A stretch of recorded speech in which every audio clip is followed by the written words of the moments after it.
In this episode, we hang out in Rodney Bay St. Lucia. Then we depart on a 36-hour passage up through the Windward Islands, all the way to Antigua and Barbuda. We enjoy some fantastic sunsets and are escorted by a very playful pod of dolphins.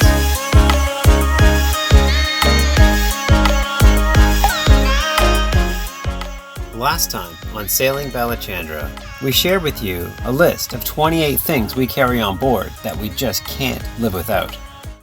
If you're new to the channel, hi, I'm Noelle. And I'm Dan. And we're Sailing Balachandra. We sail from Nova Scotia, Canada, all the way to the Caribbean and have been cruising now for a year. That's right. And if you haven't subscribed to our channel yet, just go below this video, look for the big red subscribe button, press that button.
We left St. Lucia last night around 2 in the morning, sailing for Antigua. It's about a 30 to 36 hour sail from St. Lucia to Antigua.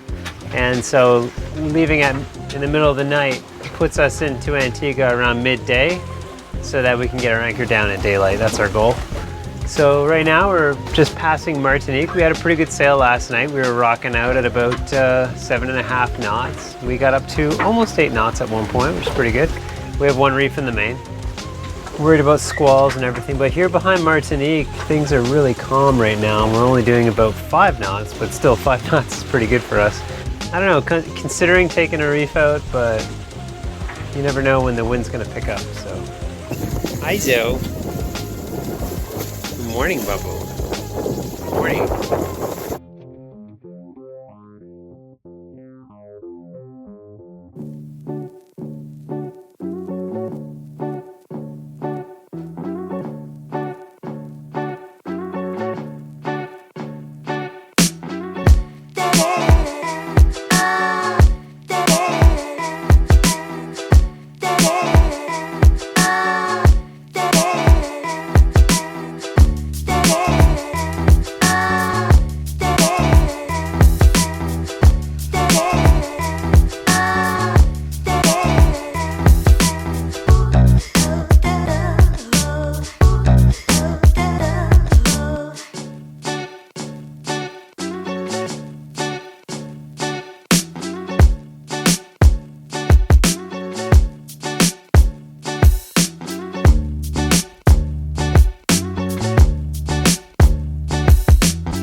good day today.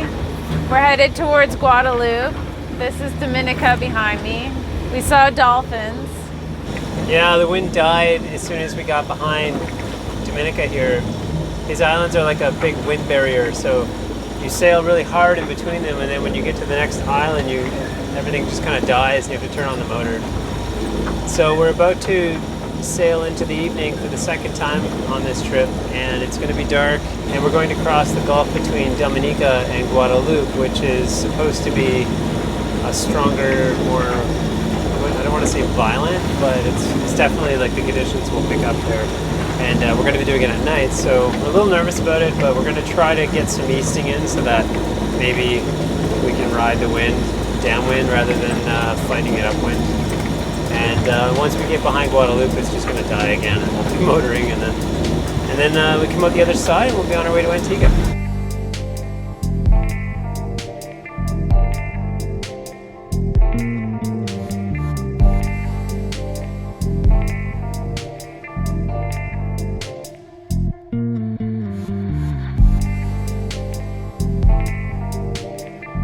We are on the final leg of our 36-hour passage from St. Lucia to Antigua in the Caribbean. It's beautiful today. This is our second night doing alternating watches. Just woke up, had some breakfast. Beautiful day. Got the fishing line back out, and Antigua is just on the horizon. We should be there maybe midday and do our customs check-in and show that we have negative PCR tests, which we got done back in St. Lucia. So yeah, we're excited to get to Antigua and explore and share that with you guys.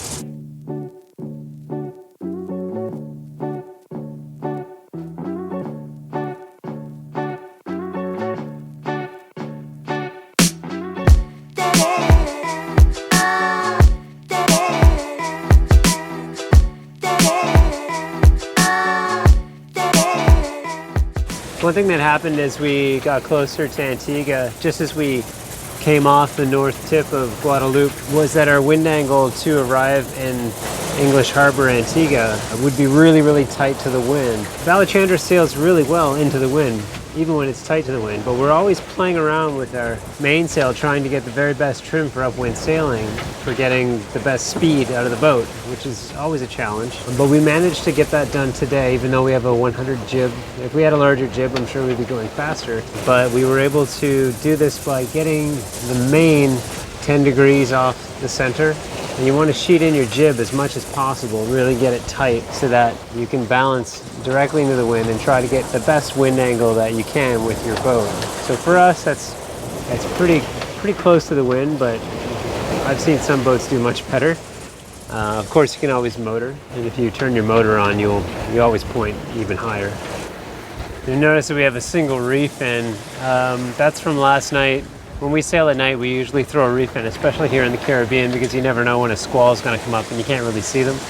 You can turn on your radar, and if the moon's out, you can see squalls, but it's just become something of a practice for us to leave a reef in at night. And since we're so close to port, it seems like kind of a pain to go and take the reef out at this point, so we'll just leave it in until we get there.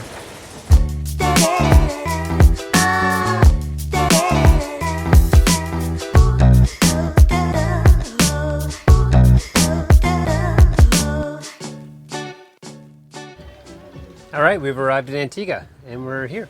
It's awesome. This is English Harbor. It's the only place right now in the Caricom bubble where Antigua will allow boats to arrive and check in. So right now we're staying on board and waiting for health and wellness officials to come out and clear us for COVID-19. And then we can go to the customs office and do our official check-in. And then we're here. This Port Elizabeth is actually a park. It's very beautiful. There's beaches, there's like a historic fort here and some other stuff. It does cost per night to stay here, so we don't know what we're going to be paying for that, but we'll probably stay here in the park for a couple nights and then we'll probably move over to Jolly Harbor or something, but excited to be in Antigua. Thanks for watching. If you enjoyed this week's video, don't forget to hit that big red subscribe button. Or you can leave a like or comment below. And if you haven't checked out our Patreon page, it's always a good time to do so. Patreon's a place where you can give back if you like the videos we make and you want to support us. Thanks. See you later.